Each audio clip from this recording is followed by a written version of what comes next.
आने जा रही है, लिहाजा आपको तो जरूरत ही नहीं थी इसकी। और अगर कोई दूसरी पार्टी आती है तो उसकी हिम्मत नहीं पड़ेगी कि अन्ना के खिलाफ या करप्शन के खिलाफ कुछ भी, करप्शन को मजबूत करने के लिए कुछ भी करे। जो अन्ना कहेंगे, समाज कहेगा, वही करेंगे। ये मेरे ख्याल से गलतफहमी है जो कि अन्ना की टीम को हो गई है, और इससे आंदोलन बहुत कमजोर हो जाएगा। बहुत बहुत धन्यवाद अनके सिंह साहब हमसे बात करने के लिए। प्रताप जी सिंह साहब जो कह रहे थे, कहीं ना कहीं एक आंदोलन, एक विषय को इससे नुकसान जरूर बहुत बड़ा हुआ है। और जो कह रहे थे कि गलतफहमी हो गई, निश्चित तौर पे जब केजरीवाल अपना समापन भाषण दे रहे थे 10 दिन के अनशन के बाद भी बड़े तरोताजा और बड़े हष्ट-पुष्ट दिखाई दे रहे थे, तो उससे साफ तौर पे ऐसा लग रहा था कि गलतफहमी का शिकार वो काफी ज्यादा है, काफी ज्यादा गलतफहमी का शिकार कहीं ना कहीं हो गए हैं। चर्चा जारी रखेंगे, फिलहाल आगे बढ़ने से पहले लेते हैं एक ब्रेक।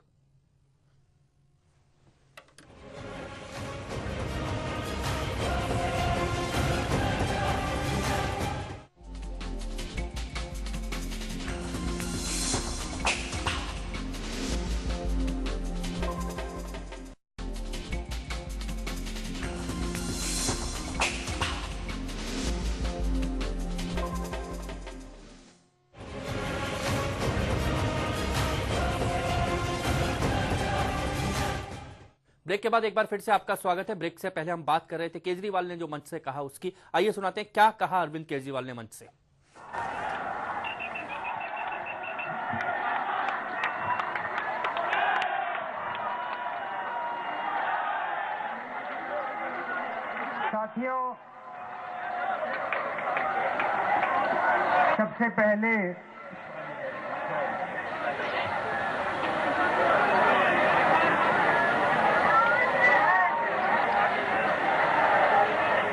साथियों,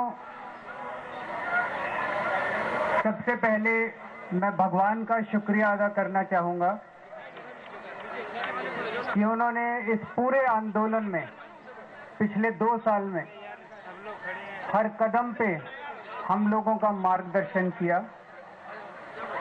मैं आप सब लोगों का शुक्रिया तो नहीं करूंगा, आप सब लोगों को बधाई देना चाहूंगा। शुक्रिया किस बात का, ये तो आप लोगों का आंदोलन है। मैं आप लोगों को बधाई देना चाहूंगा कि आपने धूप में, बारिश में खड़े होकर।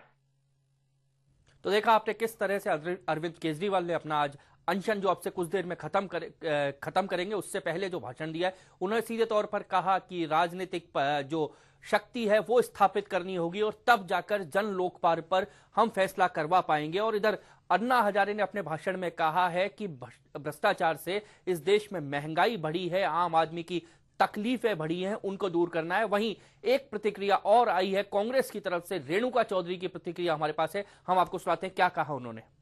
थोड़ी ना सीबीआई है, जैसे कोर्ट हमने अपने इससे हमने हटाया नहीं हटाया वो अलग बात है।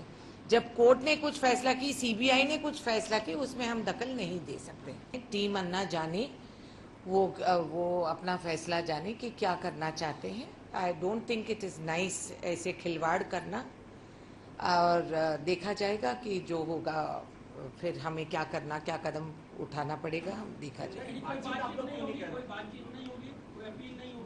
हमने बात बंद कब किया? हमारी तरफ से हमने बात बंद कब किया? नहीं तो फिर बाकी क्या करें, क्या करें? कौन डॉक्टर देखभाल कर रहे हैं टीम अन्ना के अरविंद केजरीवाल जी को? इधर पवन बंसल ने कहा है, संसदीय कार्य मंत्री जो हैं, कि इस पूरे सत्र में, आने वाला जो सत्र है उस पर लोकपाल पर कोई चर्चा नहीं होगी। वहीं मंच से अन्ना हजारे अपना भाषण दे रहे हैं। अन्ना हजारे ने कहा है कि संपूर्ण व्यवस्था को परिवर्तित करना होगा। प्रताप जी, एक बड़ा सवाल आता है, संपूर्ण व्यवस्था परिवर्तन, संपूर्ण क्रांति, ये शब्द हिंदुस्तान दूसरी बार सुन रहा है। 1975 में पहली बार सुना था, व्यवस्था बदल गई थी। अब आशीष, एक बात बताना चाहता हूँ कि वास्तव में जब भ्रष्टाचार का मामला उठा था तो आम आदमी और जो राजनीतिक प्रक्रिया को पूरी अच्छी तरह से जानता है, वो हर आदमी ये मानता था कि ये व्यवस्था परिवर्तन की लड़ाई है, क्योंकि भ्रष्टाचार केवल मंत्रियों का और अधिकारियों तक का नहीं है, आम जनता के बीच में जो घर कर गया है, भ्रष्टाचार की लड़ाई वहां तक लड़नी होगी और ये व्यवस्था परिवर्तन के बिना संभव नहीं है।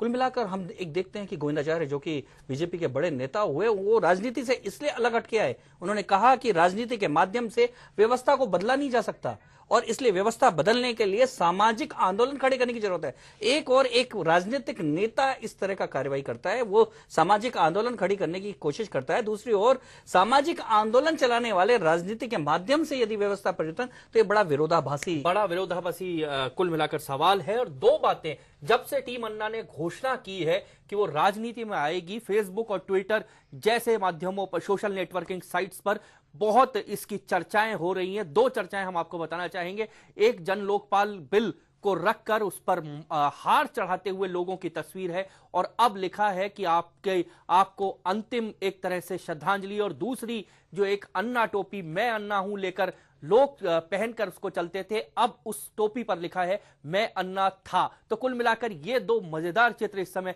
फेसबुक पर छाए हुए हैं। आगे अन्ना टीम का क्या रुख रहता है, ये और अभी थोड़े से दिन बाद की बात है कि आखिर किस तरह की राजनीतिक पार्टी बनाएंगे और कैसे चुनाव लड़ेंगे। लेकिन एक बहुत बड़ा विषय हिंदुस्तान की जनता के सामने है कि जिस प्रश्न को लेकर लड़ाई लड़ी जा रही थी, क्या वो प्रश्न जो भ्रष्टाचार का प्रश्न है, जो भ्रष्टाचार के खिलाफ लड़ाई है, वो कायम रह पाएगी। बड़ी खबर में आज इतना ही। दीजिए पूरी टीम को इजाजत। नमस्कार।